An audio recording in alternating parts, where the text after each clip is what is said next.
Okay, Aries na putol. Okay, kayo ay connected sa inyong soul na dalawa. Okay, at ito ay isang test ng universe sa inyo, oh ni God. Okay, sa inyong pag-iibigan, bagamat kayo ay distance. Okay, tingnan natin ang message pa for you. Okay, pasensya na sa maingay ang aking washing machine, guys.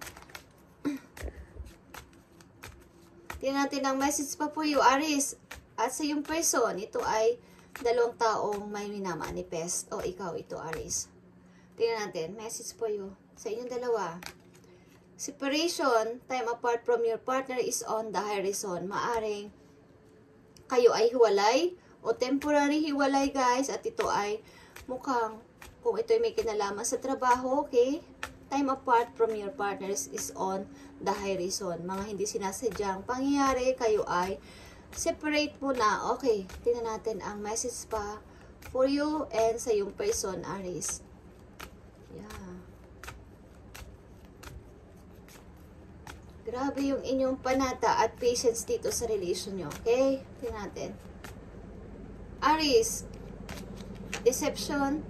Someone is wearing a mask in this relationship. Ang ilan sa inyo dito sa relation na to is merong mga konti-konting problema about sa mga hindi pagkakaintindihan, maaring misunderstanding sa mga ugali o maaring may tao na sangkot, third party, okay? But meron kayong faith. The angels are working behind the scene to make this relationship flourish. Okay. Dahil nakikita ng inyong angel o ng inyong divine guidance na kayo ay mayroong mataas na faith dun sa taas, maaring behind the scene, habang kayo tulog, hindi nyo alam, ay pinaprocess ng heaven, like I said, ng universe, ang inyong relationship para mag-grow, okay, mag-grow and mag-grow. Hey guys. Hi guys, Aries, uy, my gosh, maraming istorbo, okay, dali na pa.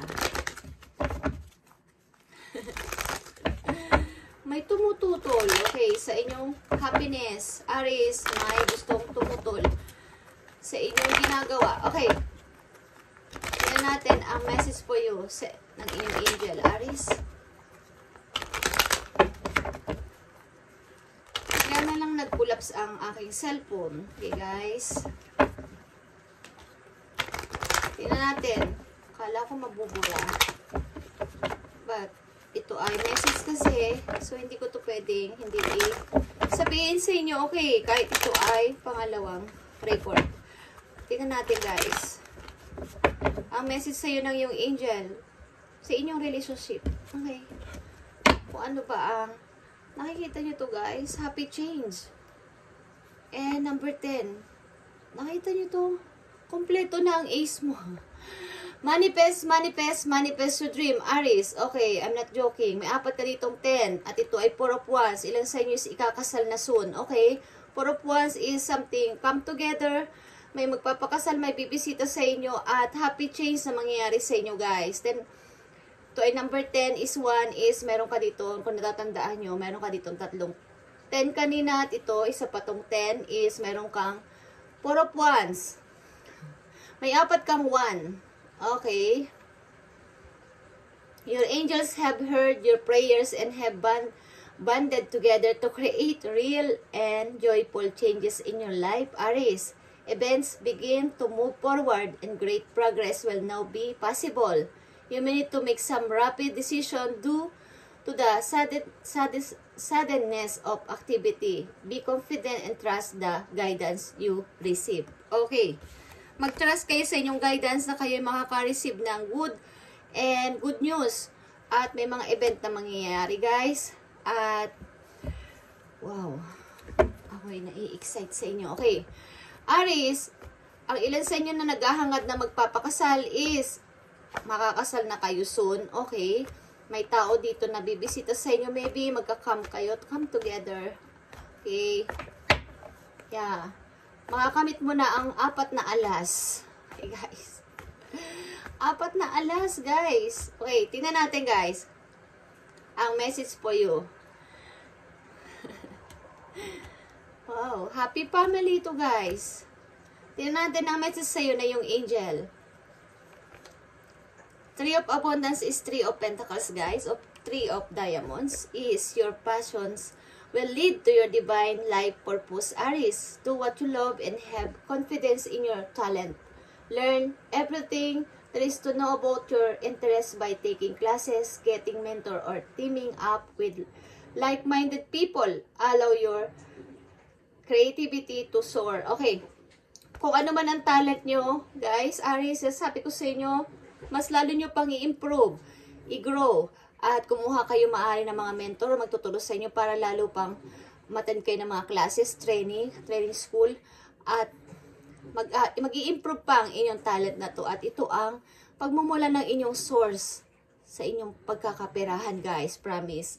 Okay, maaring kayo ay mahilig sa music, may kinalaman sa music, Aries, at makipag-team kayo or collab sa iba at mai-expose, okay, ang inyong talent na sasabihin nila sa inyo na meron ka palang kakaibang talent na ganito, okay?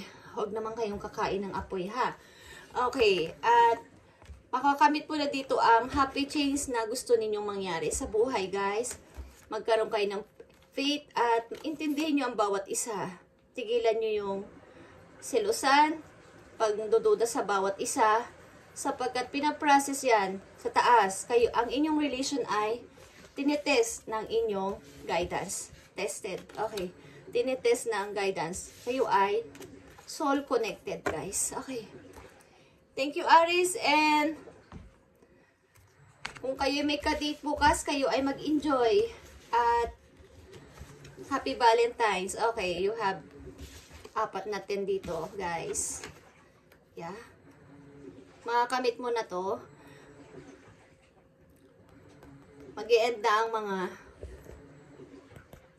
na tong mga difficult sa buhay ninyo at papunta to sa ace, okay? Sa mga alas na inyong pinapangarap. Ang ilan sa inyo is lot of patience meron talaga at panata at prayers ay sobra. At grabe, ang nakita nyo dito, angel na nakatalikod na to. This is you, Aries. May hawak kang 2 of cups dito na sinasalin-salin mo at ayaw mong masayang ang kahit kapatak ng tubig. Kung ano man ang laman ng cup na to is 2 of cups is soulmate. Okay? 2 person na nagmamahalan. Okay. Okay, guys. Thank you and God bless, guys. Happy Valentine's ulit sa inyo. Bukas at kayo ay mag-enjoy. Kahit wala kayong ka-date, date yourself. Katulad ko, okay? Magdi-date kami ng aking aso bukas. Okay. I-date nyo ang inyong sarili at kumain ng chocolate bukas, guys. At mag-smile. Okay? Kapag may mga manalayo kayong ka-relation, mag-flying kiss kayo sa hangin at sabihin yung Happy Valentine's. Okay? At maririnig nila yun. Okay, guys. Maniwala kayo. Kapag ang inyong love is pure at mahal naman yung taong malayo sa inyo, kahit yan ay pabulong, maririnig nila yun sa kanilang tenga at mararamdaman sapagkat kayo ay connected sa isa't isa. Okay? Maniwala kayo dun, guys. Thank you and God bless, guys.